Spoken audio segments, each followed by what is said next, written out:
Hoy día comenzamos el último tema que vamos a alcanzar a abarcar en esta asignatura, el cual es momentos de inercia. Ya lo vamos a ver hoy día y lo terminamos de ver el lunes. Y hasta ahí entra la prueba.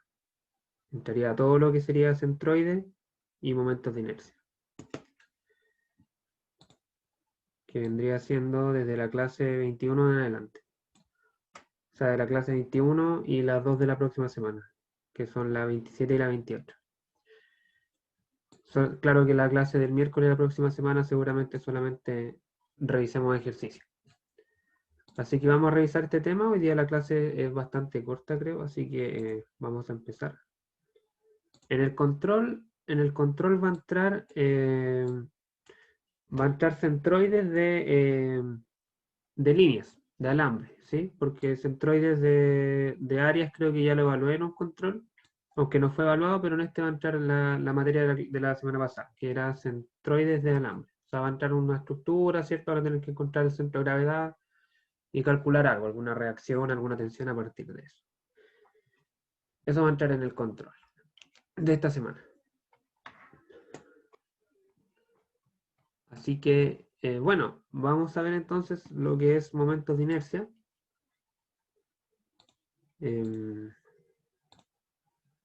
ya, a modo de introducción, mencionar que, bueno, cuando calculamos o cuando aprendimos a calcular el centroide de un área o de una línea, tuvimos que resolver una integral. Esa integral correspondía al primer momento del área respecto a un eje.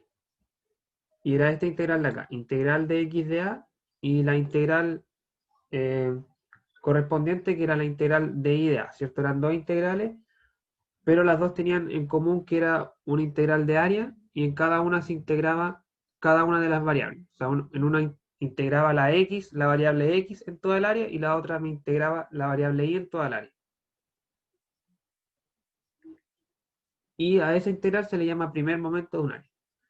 Bueno, ahora vamos a estudiar el segundo momento de un área, que es similar a las integrales anteriores, solamente que ahora la variable que va dentro que es el argumento del integral, va elevada al cuadrado. ¿Ya? Por eso se llama segundo momento. Fíjense que primer momento tenemos un coeficiente de potencia igual a 1 y segundo momento tenemos un coeficiente de potencia de 2.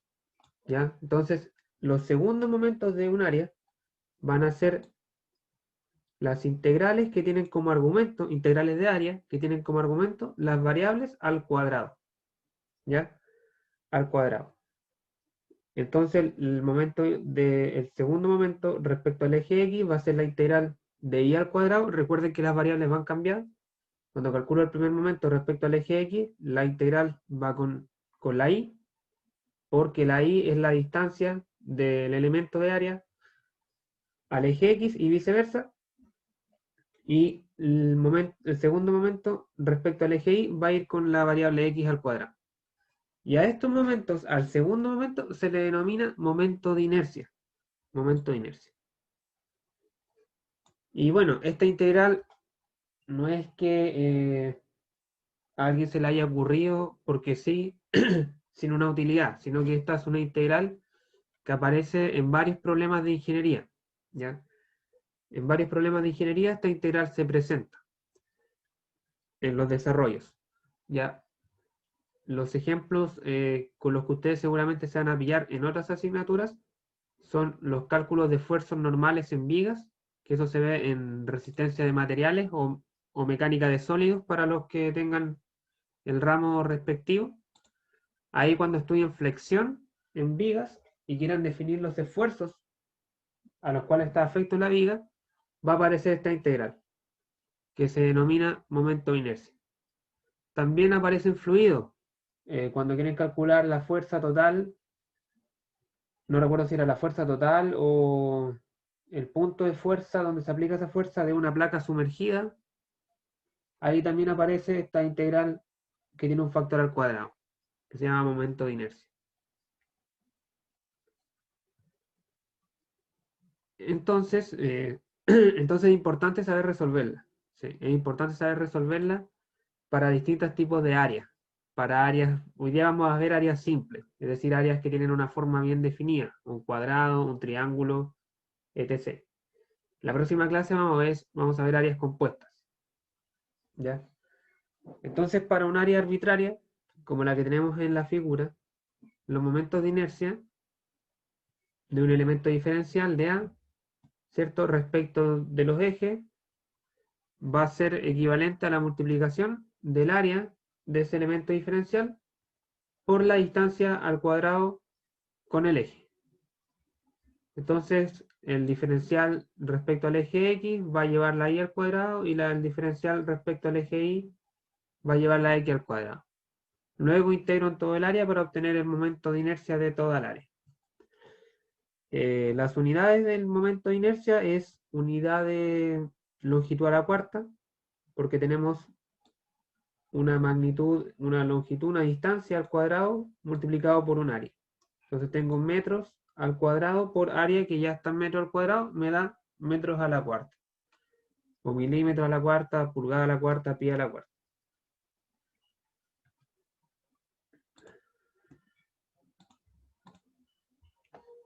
Ahora, cuando yo quiero encontrar el momento de inercia de una figura común, o una figura elemental, por decirlo así, más simple, de partida estos momentos de inercia se llaman momentos rectangulares, cuando yo los calculo respecto a ejes rectangulares, eje X y eje Y, ya es como el apellido, rectangular. Entonces, cuando yo quiero encontrar el momento de inercia rectangular de un área simple respecto a los ejes rectangulares, lo que tengo que hacer, ¿cierto?, es resolver esa integral. Resolver esa integral. Y bueno, acá yo les presento un método que hay varias formas de resolver una integral. Por supuesto, pueden de partida, hacer una integral de área, debería ser una integral doble. Pueden resolver esa integral doble, no hay problema. Pero también pueden ocupar el sistema de coordenadas que ustedes prefieran. Pueden ocupar coordenadas polares, coordenadas rectangulares. Pero en este caso yo les presento el siguiente método, que es definir los elementos de área a partir de tiras o a partir de líneas diferenciales, ¿ya? Como se ve en la figura. El tema está es que acá hay que tener cuidado en cómo yo defino esa línea.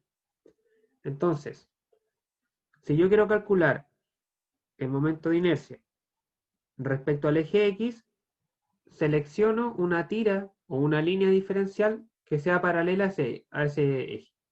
Si, por ejemplo, en la imagen de la izquierda, yo quiero calcular el momento de inercia de esta área, ¿cierto? Que es como un cuarto de círculo. Yo quiero calcularla respecto al eje X. Entonces defino una línea diferencial paralela al eje X. ¿Por qué tiene que ser paralela? Porque al ser paralela, todos los puntos en este diferencial van a estar a la misma distancia y del eje X.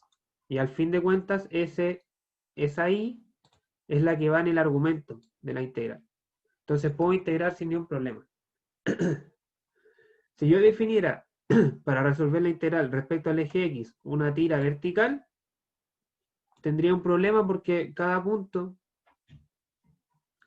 de esta línea tiene una distancia distinta al eje X. Por lo tanto, esta variable de acá me cambia dentro de la integral. Y ahí tengo que hacer otra definición o encontrar alguna correspondencia y se complica la cosa. Entonces, para resolver momentos de inercia respecto al eje X, defino una tira diferencial paralela al eje X. Luego ¿cómo se llama? El elemento diferencial, ¿cierto? Bueno, lo defino a partir de las características geométricas de la figura con la que esté trabajando. Por ejemplo, acá, ¿cierto? Que el diferencial de área siempre va a ser largo por ancho. En este caso, el ancho es el diferencial de sub i y el largo tiene un valor que no es diferencial, sino que depende de la geometría. En este caso vale a menos x, ¿ya? Pero eso va a variar dependiendo del dibujo, dependiendo de la figura. Pero esa es la gracia de definir tiras diferenciales, es que solamente una de las variables, una de sus variables, en este caso la y, es diferencial. La otra, la x, no es diferencial. Entonces, en vez de resolver una integral doble, estoy resolviendo una integral simple.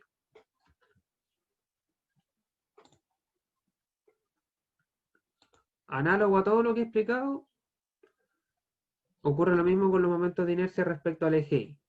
Yo defino, en este caso, una línea diferencial que sea paralela al eje y.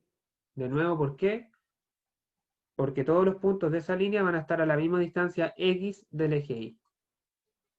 Luego defino el diferencial de área, que en este caso de nuevo va a tener solamente una variable diferencial, que en este caso es el ancho, que es de x, y el largo acá está dado por y. Y ahí el y es variable. Luego seguramente que el y tengo que expresarlo en función de x a partir de esta función, pero eso ya es materia de cada problema. Acá me interesa que se lleven bien clara la idea de que para resolver el momento de inercia respecto a un eje, tiro una línea diferencial paralela a ese eje. Se puede hacer de la otra manera, o sea, yo puedo resolver los dos integrales con la misma línea diferencial, sí, se puede. Pero se complica un poco más el tema, si alguien lo quiere hacer así, no hay ningún problema, tienen que averiguarlo. Nada más, también puedo definir un diferencial de área como un cubo y ese cubo moverlo en una integral doble, también se puede. ¿Ya? Yo acá el método que voy a presentar por temas de tiempo va a ser uno solo y es este, que es líneas diferenciales paralelas a los ejes donde estoy calculando los momentos de inercia. Entonces, como siempre, vamos a ver un ejemplito. Vamos a ver dos ejemplos en verdad. Dos ejemplos. Primero, uno bastante sencillo, que es el determinar el momento de inercia de un área rectangular respecto a los ejes rectangulares que pasan por sus lados.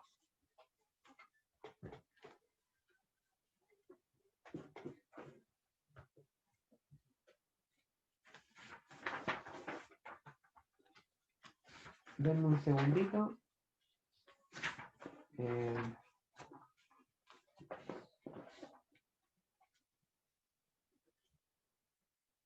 Bueno, entonces vamos a encontrar los momentos de inercia respecto al eje X y respecto al eje Y. Vamos a partir con el eje X. Entonces, a ver, aquí estoy. Como veíamos recién, si yo quiero encontrar momento de inercia respecto al eje X, lo que hago es establecer una línea diferencial paralela al eje X. Paralela al eje X. Ya, ahí está mi línea diferencial.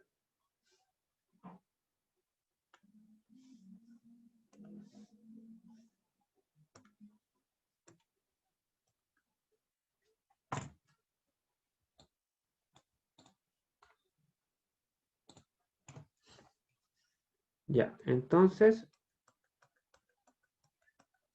esta línea diferencial va a ser mi diferencial de área.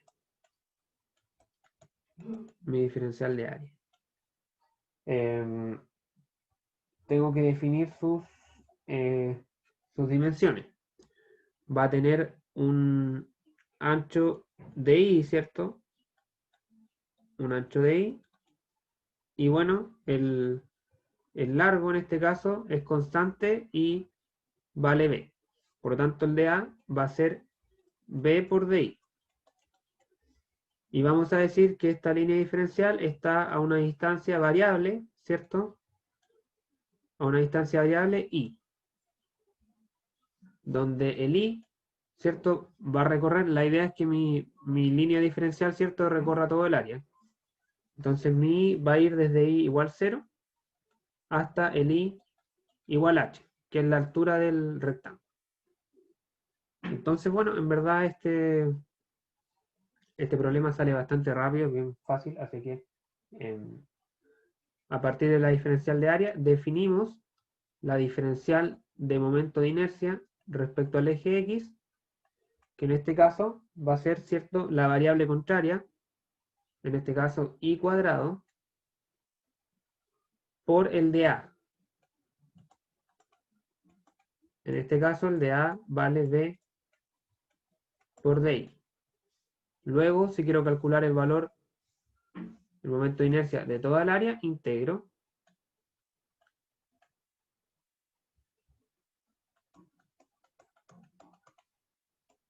Integro ese diferencial y me va a quedar la integral de I cuadrado por B por DI, donde la integral va a moverse, ¿cierto? Acá la integral está todo bien porque tengo la diferencial en términos de I y el argumento también está en términos de I. Entonces no tengo que hacer ningún cambio de variable. Y el I se mueve desde 0 hasta H. Desde 0 hasta H. Entonces me va a quedar V, que es constante, por I al cubo tercios, evaluado entre 0 y H. Y esto me va a dar V H cubo tercios.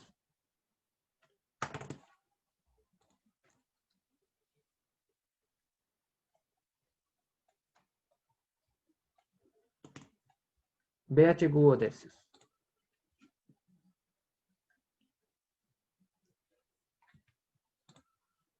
Repito el procedimiento, pero ahora para calcular el momento de inercia respecto al eje Y. Entonces, siguiendo lo que habíamos conversado, defino ahora una línea diferencial paralela al eje Y.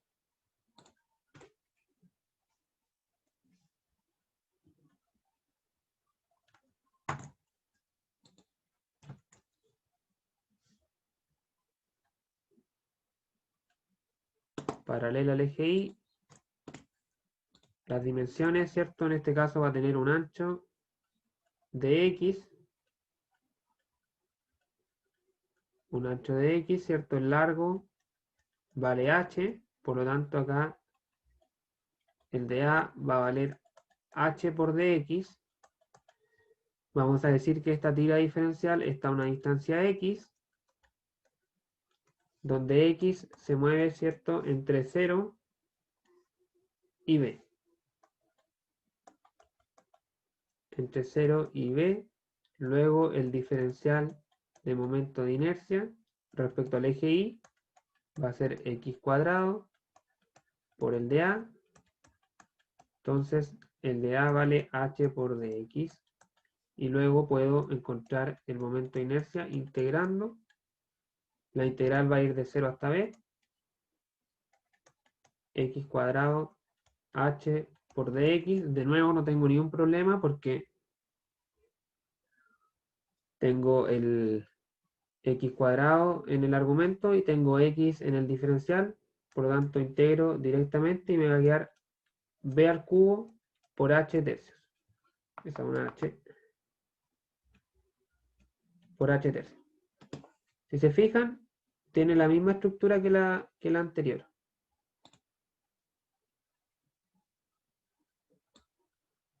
Tiene la misma estructura que la anterior, pero las potencias van a cambiar. Las potencias van a cambiar. Acá tengo la H al cubo y en el otro momento de inercia tengo el B al cubo.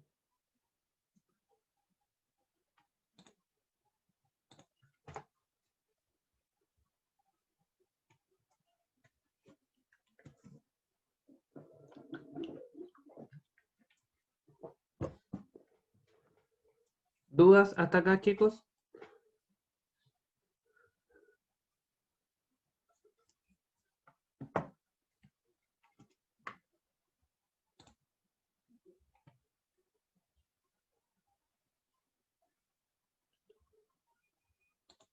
Vamos a ver un segundo ejemplo.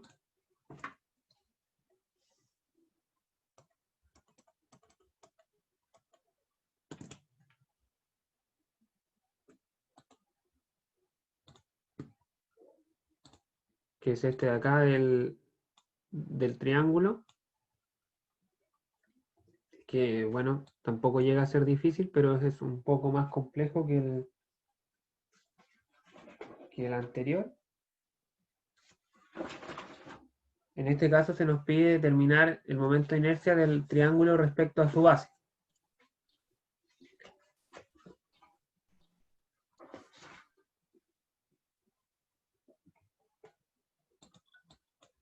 Es decir, respecto al eje X. Entonces, bueno, vamos a definir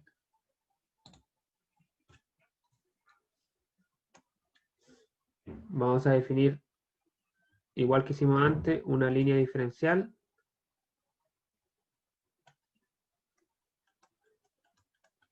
que sea paralela al eje X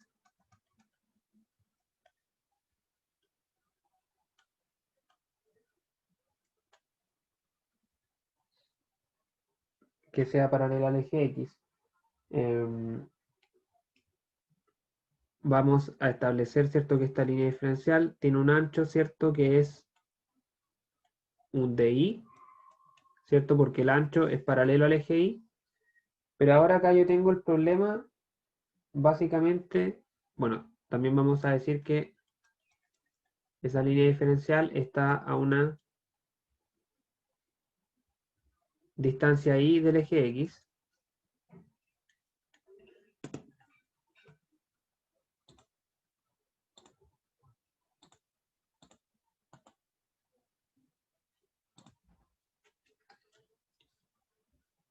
Y bueno, acá el principal problema que tenemos acá es que no sabemos exactamente cuánto tiene de largo esta línea diferencial. Así que vamos a definir que tiene un largo L. Un largo L.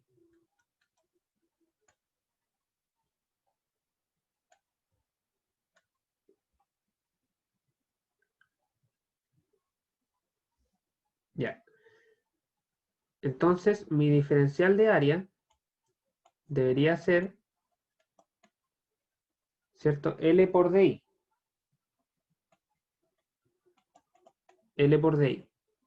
Luego, mi diferencial de momento de inercia respecto al eje X debería ser, ¿cierto?,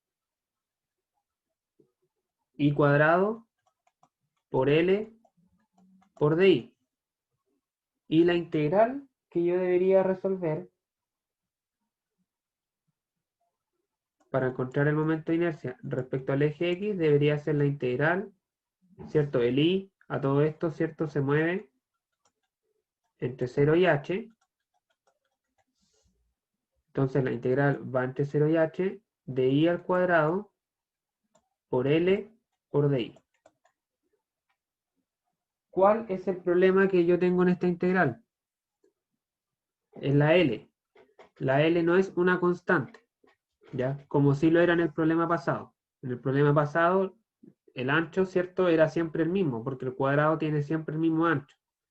Acá es una variable porque dependiendo de dónde yo esté ubicado, es decir, del valor que tenga ahí, voy a tener un valor distinto de L. Si yo, por ejemplo, tomo un I que llega hasta acá, el L, ¿cierto?, me vale todo esto. Luego, si tomo un L, o sea, tomo un I acá arriba, el L vale esto. Entonces, el L, el valor de L va cambiando en función de dónde yo estoy parado, en función de qué variable tenga qué valor tenga la variable I. Entonces, podríamos decir que el L es una función de I.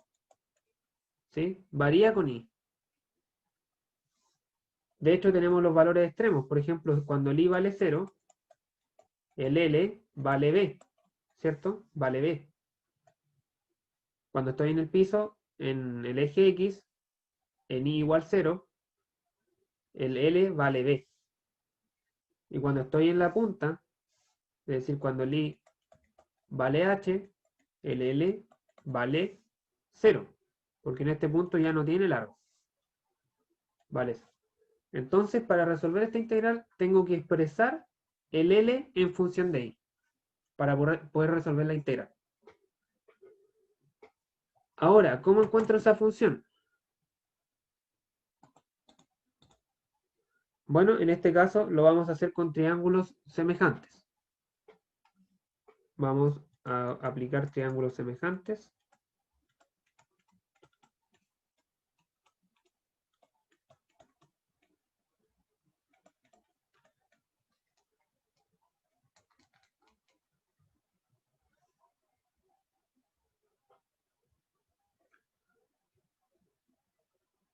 ¿Qué triángulos semejantes tenemos?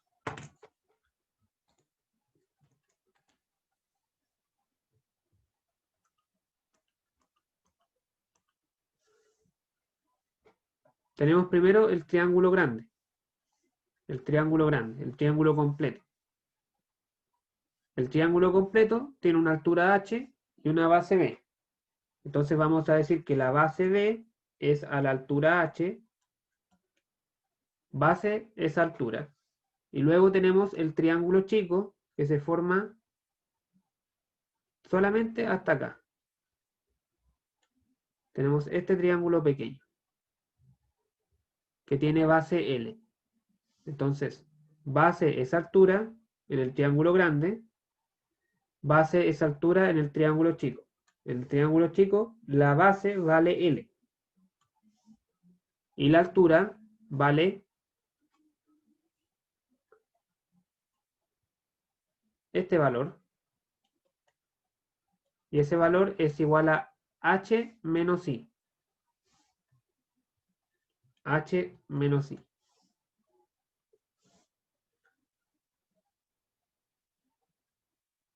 Entonces, despejando el valor de L, voy a obtener que es igual a B por H menos I sobre H.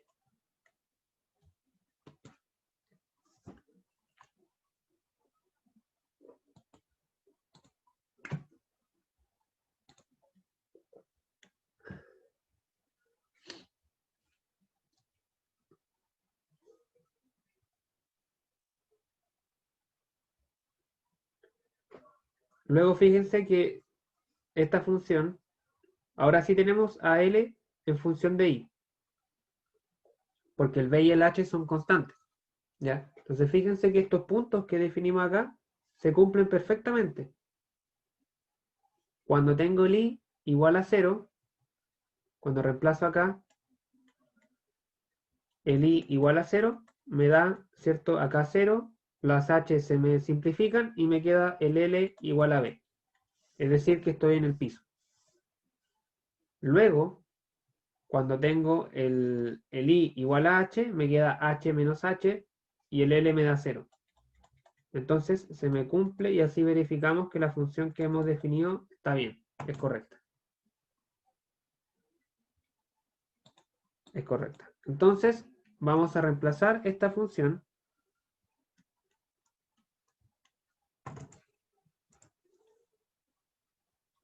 Vamos a reemplazar esta función en nuestra integral.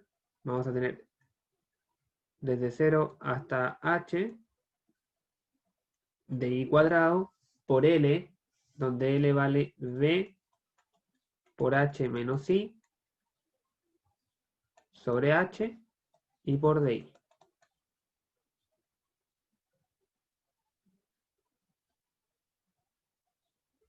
Y bueno, luego solamente restaría resolver esta integral. Sería b por b sobre h. Integral desde 0 hasta h. Voy a tener i cuadrado por b. No, i cuadrado por h, perdón. Menos i al cubo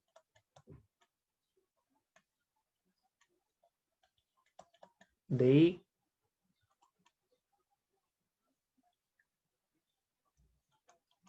resuelvo la integral, me va a quedar i al cubo tercios por h menos i a la cuarta sobre 4 evaluado entre 0 y h, me queda b sobre h por, reemplazo acá el h al cubo, por el h me queda h a la cuarta dividido en 3 menos h a la cuarta dividido en 4.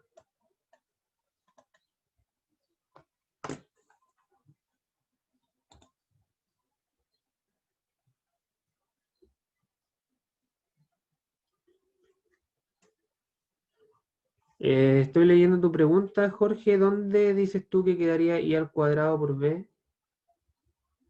Acá saqué el b hacia afuera. Este b de acá lo saqué acá. Y este h acá lo dejé acá. Entonces me queda i al cuadrado por esta h. Por esta h. Y esta i cuadrado por esta i me queda este i al cubo. Sí, no hay problema, no te preocupes. Bueno, luego resolví la integral, reemplacé los límites. Ahora voy a sacar mínimo como múltiplo. Me va a quedar 4 menos 3. Aquí un 4 menos 3. Y esto por 4 y esto por 3. 4 menos 3 me da 1. Entonces me va a quedar b h a la cuarta. Pero con esta h me queda un h al cubo dividido en 12. Ahí sí.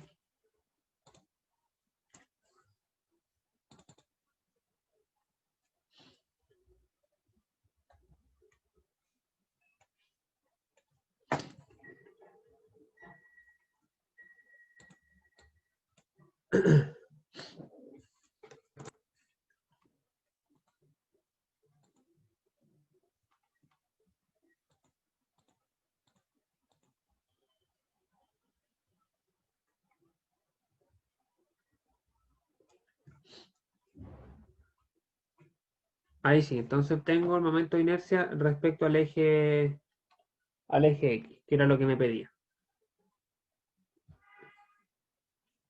¿Dudas, consultas hasta acá, muchachos?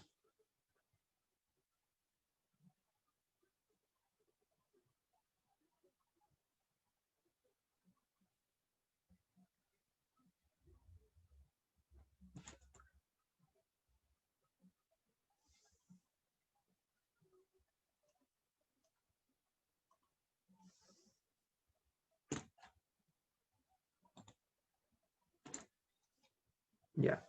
Entonces vamos a continuar.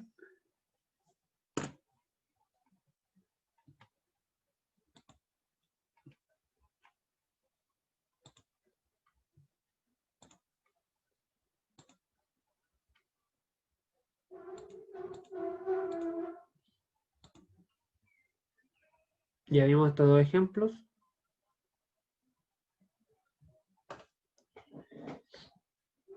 El momento de inercia no es precisamente la tendencia a rotar, sino que es una oposición. De hecho, es una oposición a la rotación. Mientras un cuerpo tenga mayor momento de inercia respecto a un eje, más difícil va a hacerlo rotar respecto a ese eje. ¿Sí? Así como la masa es una oposición que tiene un cuerpo a la traslación, es decir, un cuerpo mientras mayor masa tenga, más difícil va a ser cambiar su estado traslacional. Más difícil es ponerlo en movimiento, más difícil es frenarlo, más difícil es que acelere. De esa misma manera, el momento de inercia es una resistencia que tienen los cuerpos a la rotación. Mientras mayor momento de inercia, más difícil es poner a rotar un cuerpo, más difícil es acelerarlo o desacelerarlo o frenarlo si está rotando. Eh, Típico ejemplo, el de las bailarinas de ballet, ¿cierto? Cuando están girando sobre su pie y estiran los brazos o los encogen para aumentar o disminuir su velocidad de rotación. Lo que están haciendo al abrir y cerrar sus brazos es aumentar o disminuir su momento de inercia, porque están cambiando la distribución de su masa respecto al eje al que están girando. Entonces, bueno, en un caso creo que rotan más rápido cuando tienen los brazos encogidos. Ya en ese momento disminuye su momento de inercia y giran más rápido. ¿Ya? Entonces es una resistencia que los cuerpos pueden oponer a la rotación. Eso significa físicamente el momento de inercia.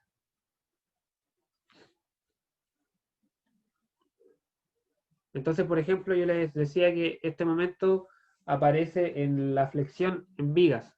Bueno, la flexión es un estado de carga que tiende a hacer rotar los cuerpos y que generan esfuerzos para generar esa rotación. Entonces, un cuerpo, mientras mayor momento de inercia tiene, menor tendencia a la rotación va a tener y menores esfuerzos se van a generar en consecuencia.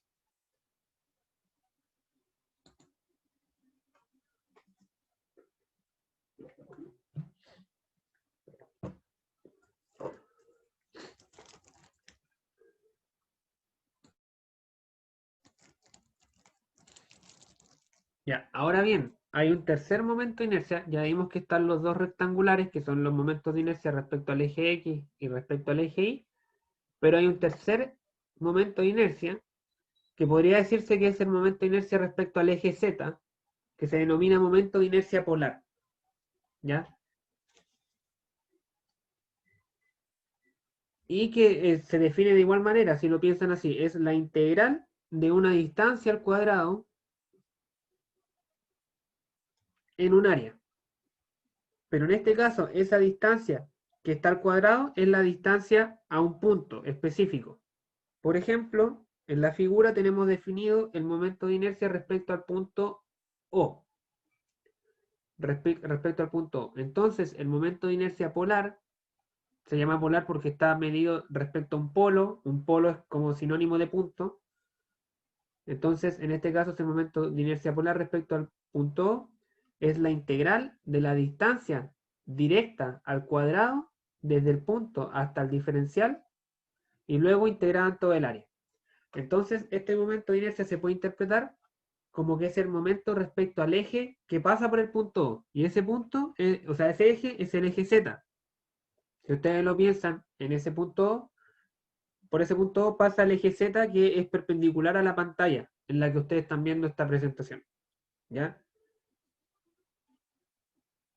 Entonces, este se denomina momento de inercia polar, también es un momento, es una integral que aparece en la mecánica de materiales, específicamente aparece en lo que es la torsión, en lo que es la torsión. Ahí aparece el momento de inercia polar cuando se están calculando esfuerzos cortantes debidos a torsión. Eh, Eso básicamente, que es interesante del momento de inercia, es que se puede encontrar o se puede calcular a partir de los momentos rectangulares. ¿Ya? Si yo conozco el momento de inercia respecto al eje X y conozco el momento de inercia respecto al eje Y, puedo encontrar simplemente el momento de inercia polar respecto al punto en donde se intersectan los ejes X e Y aplicando el teorema de Pitágoras. Aplicando el teorema de Pitágoras, ¿cierto? Tenemos en la imagen que r cuadrado es igual a x cuadrado más y al cuadrado, ¿cierto? Si reemplazo eso en mi integral de momento de inercia polar, obtengo esta integral. Luego, si separo, me doy cuenta de que tengo, bueno, dos integrales, una correspondiente a cada momento de inercia, respecto al eje Y y al eje X. Entonces, el momento de inercia polar es igual a la suma de los momentos de inercia rectangulares. ¿Ya? Siempre y cuando los dos ejes pasen por el punto donde yo quiero calcular el momento de inercia polar.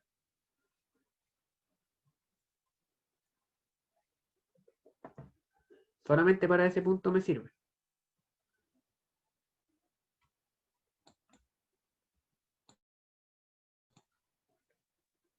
Entonces, vamos a ver algún ejemplo de esto también.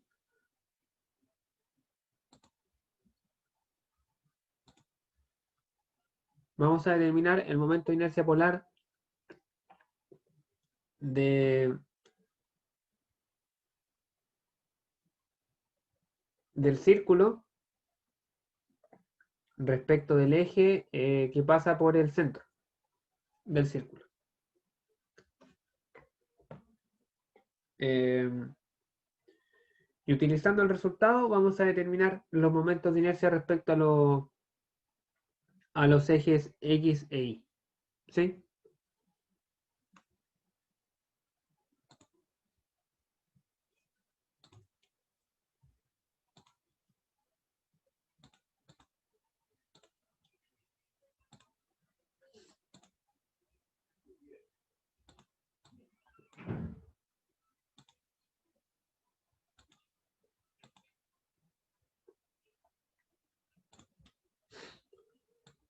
Ya.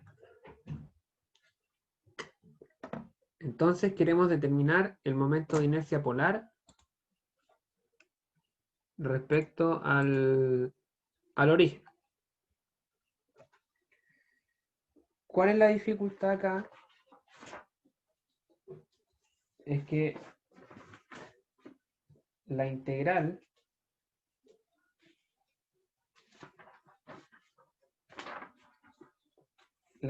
sale mucho más fácil resolverla por coordenadas polares. Sale mucho más fácil resolverla por coordenadas polares. Entonces, eso es lo que vamos a hacer ahora. Vamos a definir la integral con coordenadas polares.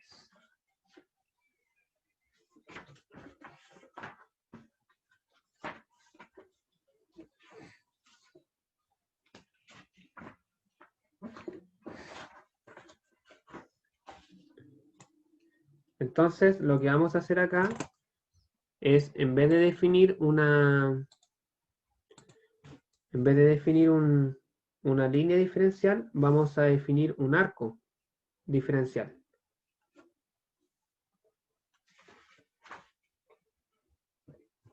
Un arco diferencial. A ver si me queda, no sé si acá tengo la forma.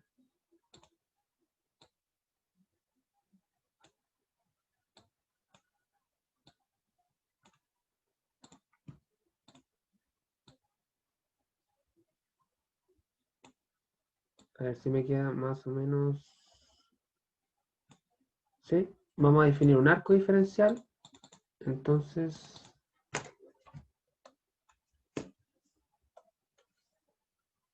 aquí, bueno, voy a pintarlo un poco.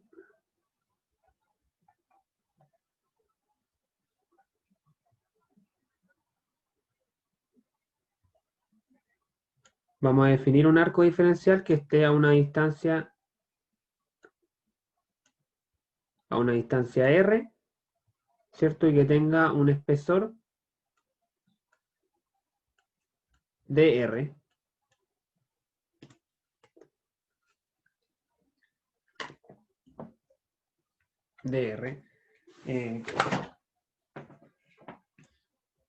Luego, mi diferencial de área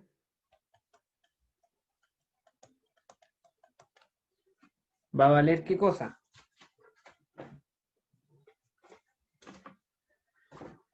El perímetro de este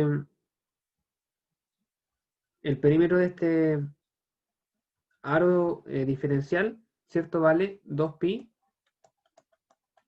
por r, ¿cierto? El perímetro. Y tiene un espesor de r. Entonces ahí calculo el área. Repito, 2πr de perímetro por espesor de r y obtengo el diferencial de área. Donde el r, ¿cierto? La idea es que este anillo diferencial, ¿cierto? Se mueva desde el centro hasta la periferia del círculo. Entonces, este R se va a mover entre 0 para este punto y hasta el radio máximo, que es el radio del círculo, que es el R mayúscula.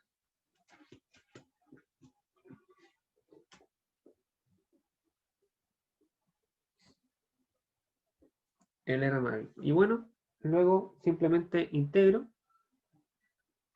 El momento de inercia polar va a ser igual a la integral de R cuadrado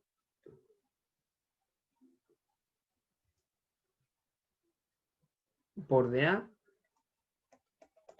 Entonces acá me queda integral, ¿cierto? Desde 0 hasta el R mayúscula de R cuadrado por el dA, donde el dA vale 2pi por R, 2pi por R por dr. 2pi por R por dr. Luego esto me va a quedar 2pi integral de 0 hasta R por R al cubo por dr, y luego me va a quedar 2pi R a la cuarta sobre 4 evaluado entre 0 y R, y me va a dar un resultado de pi por R a la cuarta sobre 2.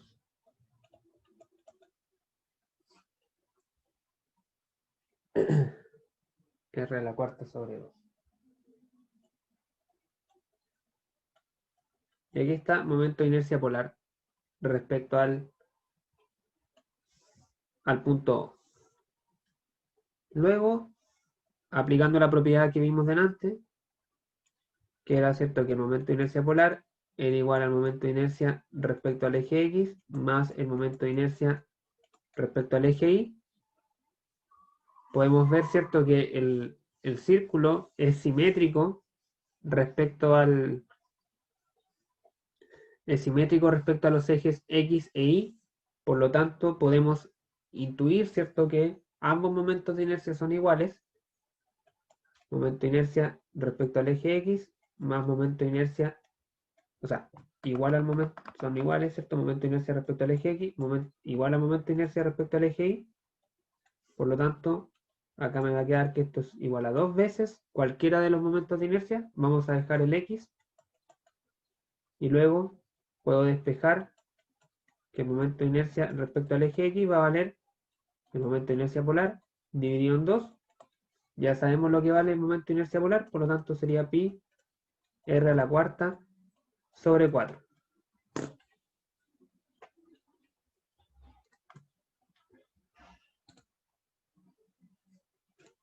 Sobre 4, y bueno, el momento de inercia respecto al eje Y valdría exactamente lo mismo.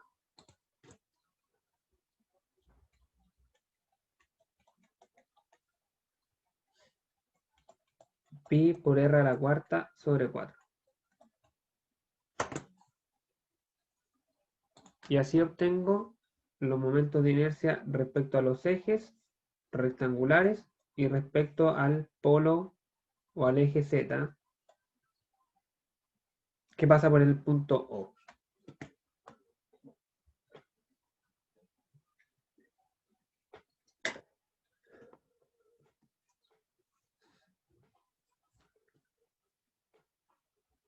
¿Dudas, consultas hasta acá, chicos?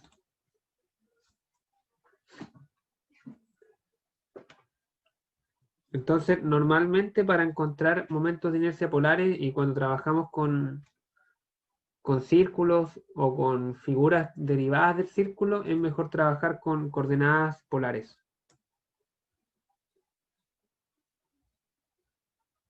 Claro, es que el diámetro, claro, el diámetro es cualquiera. O sea, por ejemplo, acá tengo un diámetro. Coincide con el eje X. Acá tengo otro diámetro. Igual coincide con el eje Y. Ahora, si yo girara esta figura y calculara el momento de inercia respecto a este diámetro, igual me daría lo mismo. Porque el círculo es simétrico siempre respecto a su diámetro. Pero claro, en este caso, respecto al diámetro, equivale a calcular el momento de inercia respecto al eje X porque coinciden. El diámetro, yo puedo establecer un diámetro en el eje X o en el eje Y. ¿Sí?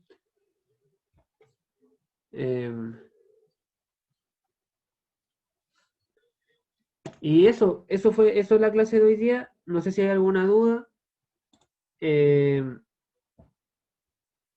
Vimos todo lo que es momento de inercia para figuras simples. Momento de inercia polar y momento de inercia rectangular. Ya la próxima clase vamos a ver lo que es el momento de inercia de figuras compuestas. ¿Ya?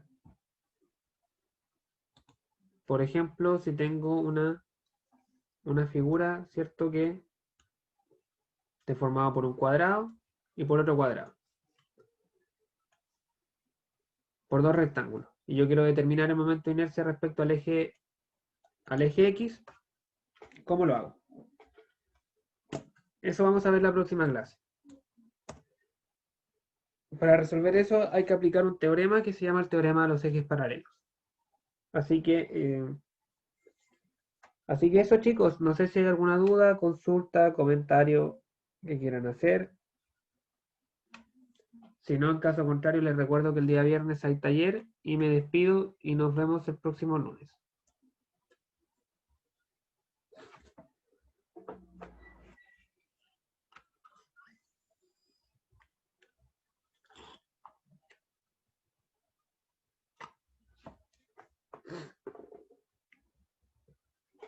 Sí, este viernes hay taller, es el último evaluado, es el último evaluado, y el taller opcional es el próximo viernes.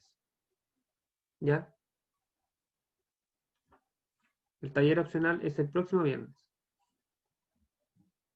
En el taller de esta semana entra, no, en el taller de esta semana entra centroides de líneas.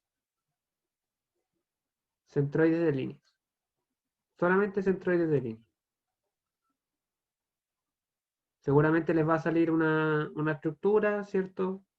Van a tener que determinar su centro de gravedad, aplicar su peso en ese centro de gravedad y calcular alguna cosa, alguna tensión, alguna reacción a partir de eso.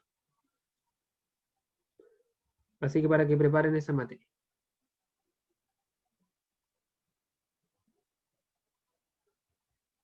Las notas, yo creo que sí, yo creo que sí, o por lo menos voy a tener las otras 5, pero yo creo que voy a tener la última igual, pero no lo aseguro.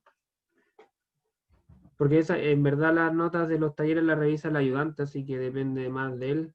Voy a decirle sí que trate de tenerlas antes del viernes.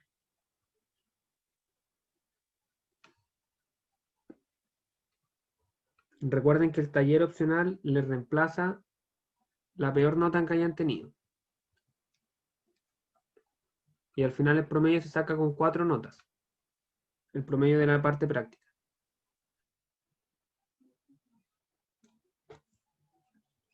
¿Alguna otra consulta, estimados?